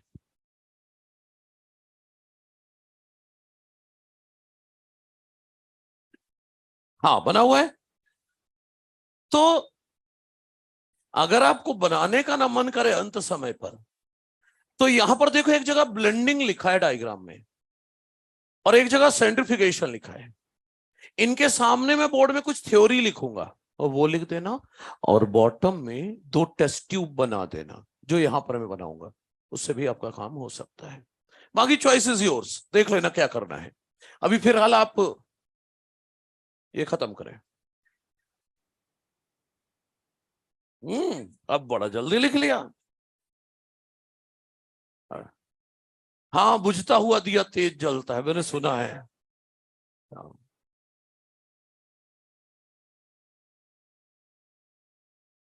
हाँ हर्षी चॉकलेट सिरप की बात नहीं हो रही है। हाँ हर्षी। एनसीईआरटी में पूरा नाम लिखा है उनका, एल्फ्रेड हर्शी और Martha chase. Martha MARTHA, Maratha से ए हटा दो, मार्था चेज। ठीक है चलो, ठीक है करो लिखो। हाँ पता है, मुझे पता है, लिख लिया, बड़ा जल्दी लिख लिया। ठीक है ठीक है ठीक है, आखिरी की लाइन बची है कुछ लोगों की, लिख लेने दो। कोई बात नहीं, कोई बात, बस हो गया, जरूरत नहीं है। अब सुनो ध्यान से, दिमाग का भरपूर उपयोग करना, ठीक है? लापरवाही करोगे सब गड़बड़ हो जाएगी। यहां देखो, इस एक्सपेरिमेंट को शुरू करने से पहले इन्होंने बैकग्राउंड में कुछ एक्सपेरिमेंट किया था, फिर वहां से एक्सपेरिमेंट शुरू होगा। तो इन्होंने बैकग्राउंड में क्या किया था आगे वो समझ लो, ठीक है? वैसे पढ़ा हुआ है आपका, फिर भी एक बार देख लो, ध्यान से समझना। मैंने अभी बोला वायरस को कल्चर मीडियम में मल्टीप्लाई नहीं करा सकते, तो एनसीईआरटी ने लाइन तो लिख दी, लेकिन घुमा फिरा के ऐसा लिखा जो मैं बैकग्राउंड में बताने जा रहा हूं वो इनडायरेक्टली लिखा है, डायरेक्ट नहीं बताया है। तो हमें पूरा पता होना चाहिए। सुनो, एक कल्चर मीडियम में मैंने रेडियो एक्टिव सल्फर रख दिया, ये इकोलाई है, ये इकोलाई है। तो रेडियो एक्टिव सल्फर कहां चला गया? इकोलाई के अंदर। इकोलाई के अंदर ये रेडियो एक्टिव सल्फर क्या करेगा?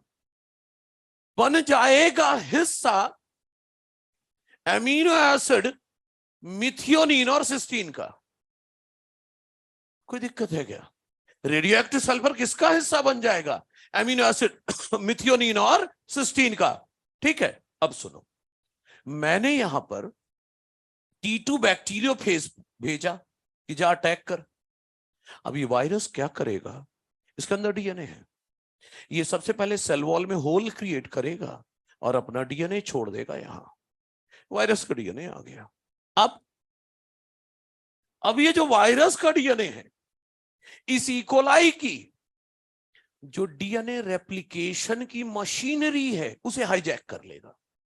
ये वायरस का डीएनए जो अंदर आया, इस इकोलाई के डीएनए रेप्लिकेशन की मशीनरी को हाईजैक कर लेगा और अपना रेप्लिकेशन कराएगा।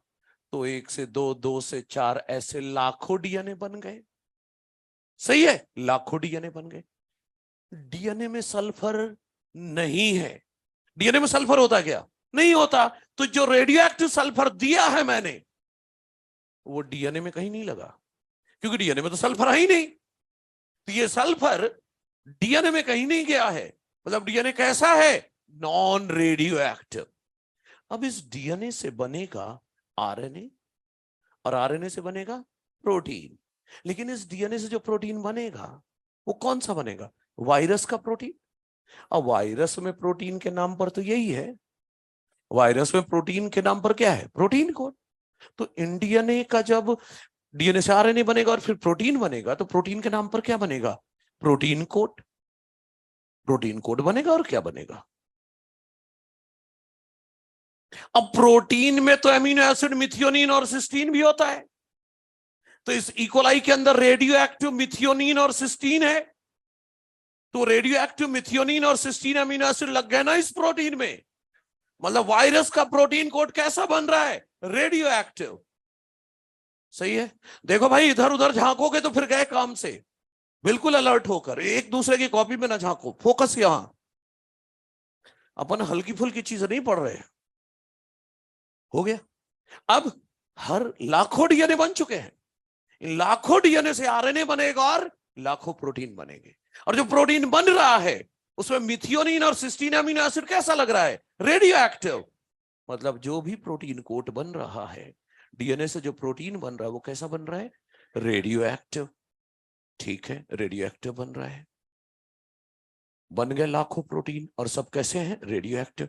और इन वायरस के प्रोटीन कोट में एक एक डीएनए भर दो, सब में एक एक डीएनए पैक कर दो, तो लाखों वायरस ना बन गए। ई कोलाई की बाउंड्री तोड़ेंगे और सारे वायरस बाहर। इधर वाली लाइन पढ़ो। T2 bacteriophage multiplied in bacteria containing S35। क्या रेडियो एक्टिव हो गया इनका? प्रोटीन को डीएनए है, नॉन रेडियो एक्टिव। जो रेडियो एक्टिव होगा उसे मैं इस एक्सपेरिमेंट में लाल रंग से बनाऊंगा। तो ये देखो, प्रोटीन कोट हो चुका है रेडियो एक्टिव। प्रोटीन कोट कैसा है? Radio active. लेकिन जो डीएनए है वो कैसा है? Non radio active. तो डीएनए है नॉन रेडियो एक्टिव, सही है। और प्रोटीन कोट जो है, प्रोटीन कोट बोलो या कैप्सूल बोलो या कैप्सिड बोलो, कैप्सूल बोलो या कैप्सिड बोलो कैप्सिड बोलो, ये कैसा है? Radio active. कोई दिक्कत तो नहीं है? अच्छा, अगला अगला एक्सपेरिमेंट। अगले एक्सपेरिमेंट में मीडियम में रेडियो एक्टिव फास्फोरस रखो। ये रही ई कोलाई। आने दो इसको। जब ये अपना डीएनए, ई कोलाई के अंदर क्या गया? Radio active phosphorus. अब इस वायरस ने अपना डीएनए छोड़ा। अब ये डीएनए रेप्लिकेशन करेगा। डीएनए रेप्लिकेशन करेगा तो नया डीएनए बनेगा, और जो नया डीएनए बनेगा उनमें फास्फोरस रेडियो एक्टिव लगेगा। फास्फोरस होता है ना डीएनए में। तो इन डीएनए जब रेप्लिकेट करेगा तो जितने भी नए डीएनए बनेंगे सब में फास्फोरस रेडियो एक्टिव लगेगा। इसका मतलब जो डीएनए बनेंगे वो रेडियो एक्टिव बनेंगे। अब इन लाखों डीएनए से आरएनए और प्रोटीन बनेगा। लेकिन प्रोटीन में तो अभी बताया था मैंने, वायरस के प्रोटीन में फास्फोरस, तो जो प्रोटीन बनेगा उसमें फास्फोरस है ही नहीं, तो रेडियो एक्टिविटी नहीं होगी प्रोटीन कोट में। प्रोटीन कोट कैसे बने? Non radio. तो लाखों डीएनए बने, इनसे लाखों प्रोटीन बन जाएंगे। अरे सब में एक एक डीएनए भर दो, सब में एक एक डीएनए भर दो, तो लाखों वायरस ना बन गए। ई कोलाई की बाउंड्री तोड़कर बाहर आ गए। उधर का पढ़ो। T2 bacteriophage multiplied in bacteria containing Fp32। क्या रेडियो एक्टिव हुआ? DNA. Protein code non radio active. तो देखो, बैक्टीरिया का प्रोटीन कोट काले रंग से बना रहा हूं मतलब नॉन रेडियो एक्टिव, और लाल रंग से डीएनए बना रहा हूं मतलब रेडियो एक्टिव। तो डीएनए हो गया रेडियो एक्टिव और प्रोटीन कोट है non radio active. Non radio active, सही है। प्रोटीन कोट है नॉन रेडियो एक्टिव। देखो, मैंने समझाने को तो सब समझा दिया, आप इतना उलझे नहीं। अब सिंपल सी बात रखें दिमाग में। जब रेडियो एक्टिव सल्फर दिया तो सल्फर किसका हिस्सा है? प्रोटीन का। जब रेडियो एक्टिव, अब तो ये याद रखो, रेडियो एक्टिव सल्फर दिया वो किसका हिस्सा है? प्रोटीन का। तो प्रोटीन रेडियो एक्टिव हो गया। और फास्फोरस किसका हिस्सा है? डीएनए का। तो डीएनए रेडियो एक्टिव। बस इतने से हो गया। ये सब तो मैं एक्सप्लेन कर रहा था आपको, ठीक। अब आता है इनका एक्सपेरिमेंट। अब कुछ भी रेडियो एक्टिव नहीं देने वाला हूं मैं। पहला स्टेप है इन्फेक्शन। पहला स्टेप क्या है इनके एक्सपेरिमेंट का? इन्फेक्शन। तो स्टेप फर्स्ट है इन्फेक्शन।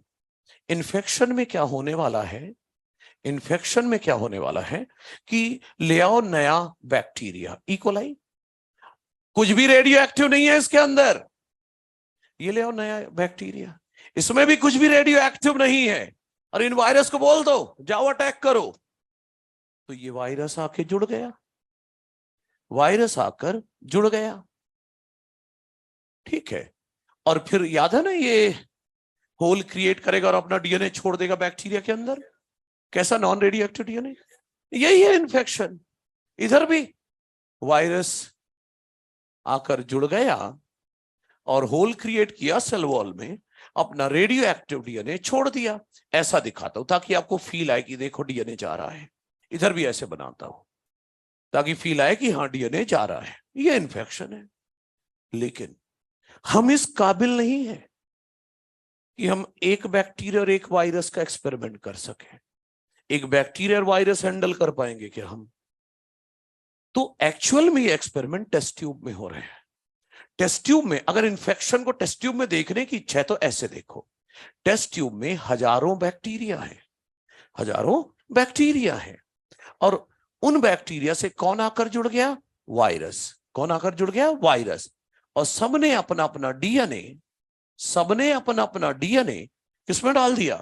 बैक्टीरिया के अंदर। ये है इन्फेक्शन। एक्चुअली बैक्टीरिया ने अपना डीएनए ट्रांसफर कर दिया, ये है इन्फेक्शन। अब स्टेप सेकंड जहां ब्लेंडर यूज होने वाला है, स्टेप सेकंड का नाम है ब्लेंडिंग। स्टेप सेकंड का नाम है ब्लेंडिंग। ब्लेंडिंग। अब ब्लेंडिंग में पता है मुझे क्या करना है? इसमें एक ब्लेंडर डालो। जैसे मम्मी को कुछ मिक्स करना होता है ना, तो एक बर्तन में जो भी मटेरियल रखा है उसमें ब्लेंडर मशीन डाल देती है, ऑन कर देती है। ब्लेंडर क्या कर, मिक्स कर डालता है। तो इसमें ब्लेंडर डालो और शेक कर दो इसको। तो शेक करोगे तो क्या होगा? सुनना जरा, ब्लेंडिंग का एम बता रहा हूं। जब इसको मिक्स करोगे ना, शेक करोगे, तो बैक्टीरिया और वायरस जो आपस में चिपके हुए हैं ये अलग हो जाएंगे। मतलब अगर टेस्ट ट्यूब में अगर आपको डायग्राम देखना है ब्लेंडिंग का, तो ये ऐसे है कि बैक्टीरिया के अंदर डीएनए तो जा ही चुका था। अब तुम लोग वायरस हटो यहां से, तो ये देखो वायरस और बैक्टीरिया के बीच का कांटेक्ट टूट गया या नहीं। ये है ब्लेंडिंग। इसी को यहां देख लो, यहां देखो, ये देखो बैक्टीरिया के अंदर डीएनए तो जा ही चुका है। अब बात रही डीएनए की, वायरस के प्रोटीन कोड की। ये देखो बैक्टीरिया से इसका कांटेक्ट टूट गया, यही है ब्लेंडिंग। इधर भी आओ, बैक्टीरिया के अंदर डीएनए तो जा ही चुका है। अब बात रही प्रोटीन कोड की, ये देखो अलग हो गया। तो किस लिए कराया है ब्लेंडिंग? अरे टेस्ट ट्यूब में ब्लेंडर डाला और घुमा दो, तो क्या हुआ? Physical contact between bacteria and virus टूट गया। तो ब्लेंडिंग इसीलिए तो कराई। तो ब्लेंडिंग क्यों कराया? To break physical contact between, to break physical contact between bacteria and virus. Bacteria और वायरस के बीच का कांटेक्ट तोड़ने के लिए हमने ब्लेंडिंग कराई। कोई दिक्कत है? एम क्लियर है ब्लेंडिंग का? अब स्टेप थर्ड, आखिरी स्टेप आता है। स्टेप थर्ड आता है सेंट्रीफ्यूगेशन। अब इसका भी मकसद बता दूं? पता है इसका मकसद क्या है? अभी इस टेस्ट ट्यूब में आप देखो, पूरे कंटेनर में बैक्टीरिया वायरस का कोट इधर उधर बिखरा पड़ा है। मैं चाहता हूं, ध्यान से, मैं चाहता हूं सारी बैक्टीरिया एक जगह हो जाए और सारे वायरस के कोट एक जगह हो जाए। तो सेंट्रीफ्यूगेशन कराओ। जब सेंट्रीफ्यूगेशन कराओगे तो जो भारी है, बोले तो बैक्टीरिया, वो नीचे जमा हो जाएंगे, और जो हल्का है प्रोटीन कोट, ऊपर तैरता रह जाएगा। अलग कर दिया या नहीं? ये करना चाह रहा हूं। मतलब सेंट्रीफ्यूगेशन क्यों करा रहा हूं? सेंट्रीफ्यूगेशन करा रहा हूं to separate bacteria and empty viral coat in the medium. Medium में दोनों अलग अलग जगह हो जाएं, वायरल कोट सारे एक जगह हो जाएं, बैक्टीरिया सारे एक जगह हो जाएं। अब टेस्ट ट्यूब उधर नहीं बनाऊंगा, यही बना रहा हूं। देखो क्या दिखेगा आपको, इधर देखना, सारे बैक्टीरिया नीचे जमा हो गए। और बैक्टीरिया के अंदर डीएनए कैसा वाला है, ध्यान देते रहना, नॉन रेडियो एक्टिव वाला। बना दूं भाई? और प्रोटीन कोट कैसा वाला है? रेडियो एक्टिव वाला। वो ऊपर तैर रहा है, प्रोटीन कोट ऊपर तैर रहा है, हल्का था वो। ठीक है, ऐसे जो भारी है, जो नीचे जमा हो गया, उसे पैलेट कहते हैं। जो भारी है, जो नीचे रह गया, उसे पैलेट कहते हैं। कौन नीचे रह गया? पैलेट में क्या मिला है? बैक्टीरिया।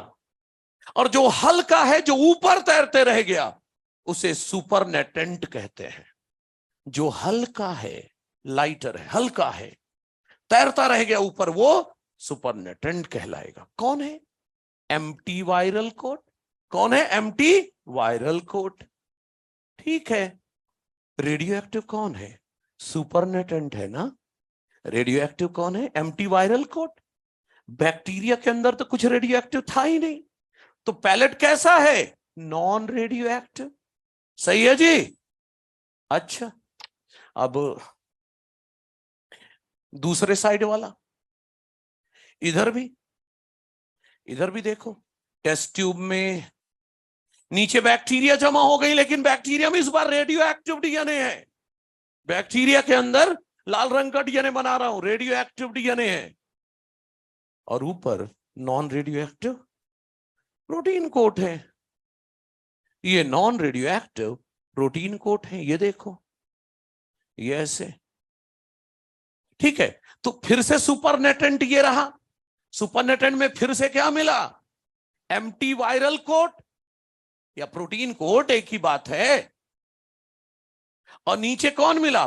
भारी है जो पैलेट। पैलेट में क्या मिला है? बैक्टीरिया। थोड़ा गौर करना, इस बार पैलेट रेडियो एक्टिव है, क्योंकि बैक्टीरिया के अंदर रेडियो एक्टिव डीएनए है। इस बार पैलेट रेडियो एक्टिव है, और सुपरनेटेंट में तो non radio active protein coat है। सही है? अच्छा, प्रूव हो गया जेनेटिक मटेरियल डीएनए। सर हमें तो पता ही नहीं चलने दिया। सुनिए उनका कहना क्या था। दूर वाले भाई इधर देख, उनका कहना यह था, उनका कहना था कि वायरस की जो चीज, अभी थोड़ी देर पहले जो एक्सपेरिमेंट दिखाया था उसमें क्या हुआ था? वायरस का डीएनए अंदर गया था। वायरस का डीएनए ही अंदर गया था ना, फिर उससे आरएनए प्रोटीन बना था, नए वायरस बन गए थे। नया वायरस अंदर जाके कौन बनवाया? वायरस का डीएनए। इनका कहना था वायरस की जो चीज बैक्टीरिया के अंदर जा रही है, वही नए वायरस बनवा रही है। वायरस की जो चीज बैक्टीरिया के अंदर जा रही है, वही तो नए वायरस बनवा रही थी, और वही जेनेटिक मटेरियल है। तो देखो कंक्लूडिंग लाइन इन्होंने क्या कहा। इन्होंने कहा कि जब हमने रेडियो एक्टिव सल्फर दिया, जब हमने रेडियो एक्टिव सल्फर दिया, तो वायरस का प्रोटीन कोट रेडियो एक्टिव, ये पता था उन्हें। हमने जब रेडियो एक्टिव सल्फर दिया तो वायरस का प्रोटीन कोट रेडियो एक्टिव हो गया। जो रेडियो एक्टिव हुआ, बोले तो प्रोटीन कोट, वो तो बाहर घूम रहा है, बैक्टीरिया के अंदर नहीं गया है। हमने जो रेडियो एक्टिव किया था, बोले तो प्रोटीन कोट, वो तो बैक्टीरिया के बाहर घूम रहा है, बैक्टीरिया के अंदर नहीं गया प्रोटीन कोट। मतलब इससे क्या पता चला? Protein of virus do not enter bacteria, this protein is not the genetic material. फिर उन्होंने बोला कि जब हमने रेडियो एक्टिव फास्फोरस दिया, तो वायरस का डीएनए रेडियो एक्टिव हुआ। क्या रेडियो एक्टिव हुआ? और जो रेडियो एक्टिव हुआ, बोले तो डीएनए, वो बैक्टीरिया के अंदर है। क्या रेडियो एक्टिव किया था इस बार? डीएनए, और वो बैक्टीरिया के अंदर है। मतलब DNA of virus he bacteria के अंदर जाता है, और जो वायरस की चीज अंदर गई बैक्टीरिया की, वही thus they proved that DNA is the genetic material. Protein radio active किया, प्रोटीन बाहर घूम रहा है, मतलब प्रोटीन तो नहीं गया बैक्टीरिया के अंदर। डीएनए रेडियो एक्टिव किया, डीएनए अंदर दिख रहा है। रेडियो एक्टिविटी कहां दिख रही है? बैक्टीरिया के अंदर। और रेडियो एक्टिव क्या किया था हमने? डीएनए, वही अंदर गया है। तो लो पता चल गया डीएनए जेनेटिक मटेरियल है। इसीलिए मैं यहां पर ये लिख रहा हूं, क्या? This indicates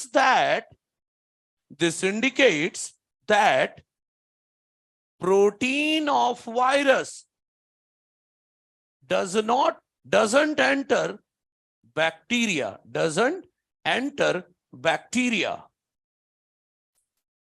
but DNA of virus DNA of virus enter bacteria. Thus they proved that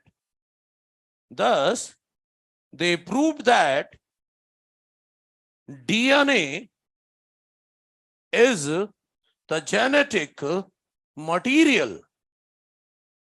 शुक्र है सारी दुनिया मान गई, नहीं तो एक एक्सपेरिमेंट और पढ़ना पड़ता। सही है? आपके दिमाग में यह नहीं आया? इसे बेस्ट प्रूफ क्यों बोला गया? क्योंकि वायरस के पास बाकी जो एक्सपेरिमेंट अभी कर रहे थे उनके पास carbohydrate, lipid, protein, RNA, DNA सब कुछ होता था, लेकिन वायरस के पास दो ही चीज है, डीएनए एंड प्रोटीन। तो प्रोटीन अंदर नहीं गया तो कौन गया? डीएनए। तो दो ही ऑप्शन में से चुनना था, इसलिए बेस्ट प्रूफ बोला गया इसको। सही है? All yours. अगर किसी को एनसीईआरटी में एडजस्ट करना है तो ब्लेंडिंग की थ्योरी, सेंट्रिफिकेशन की थ्योरी और आखिरी के ये दो टेस्ट ट्यूब बना देना। एनसीईआरटी में टेस्ट ट्यूब नहीं बना है, और जिसे बनाना है बना ले और फिर जाए। अरे bacteria change in physical form, मतलब रब से स्मूथ हो गया। ठीक है भाई, चलो ऑनलाइन वालों जिसे बनाना है बना लेना, मैं ऐसे छोड़ रहा हूं।